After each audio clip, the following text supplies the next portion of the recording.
បើកសិក្ខាសាលាផ្សព្វផ្សាយសមិទ្ធផលធម្មនុញ្ញសម្រាប់បានក្នុងរយៈពេល30 ឆ្នាំ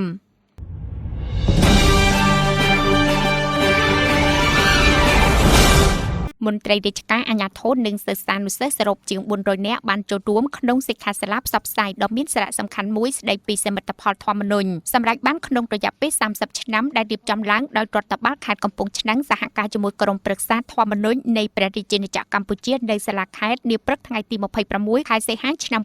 2026នេះពិធីនេះប្រារព្ធឡើងក្រោមអធិបតីភាពដ៏ខ្ពង់ខ្ពស់ឯកឧត្តមហ៊ីសោភាប្រធានក្រុមប្រឹក្សាធម្មនុញ្ញព្រមទាំងមានការអញ្ជើញចូលរួមពីឯកឧត្តមស៊ីវតុនប្រធានក្រុមប្រឹក្សាខេត្តនិងឯកឧត្តមសុនសវណ្ណរិទ្ធអភិបាលខេត្តកំពង់ឆ្នាំងថ្លែងក្នុងពិធីបើកនោះឯកឧត្តមសុនសវណ្ណរិទ្ធបានលើកឡើងថាការស្វែងយល់អំពីរដ្ឋធម្មនុញ្ញគឺជាកត្តាចាំបាច់ដើម្បីជួយលើកកម្ពស់ស្មារតីគោរពច្បាប់ការគោរពសិទ្ធិសេរីភាពនិងការពង្រឹងកាតព្វកិច្ចពលរដ្ឋសង្គមជាតិមួយប្រកបដោយសន្តិភាពនិងការអភិវឌ្ឍឯកឧត្តមហ៊ីសូភាបានគូបញ្ជាក់ថារដ្ឋធម្មនុញ្ញឆ្នាំ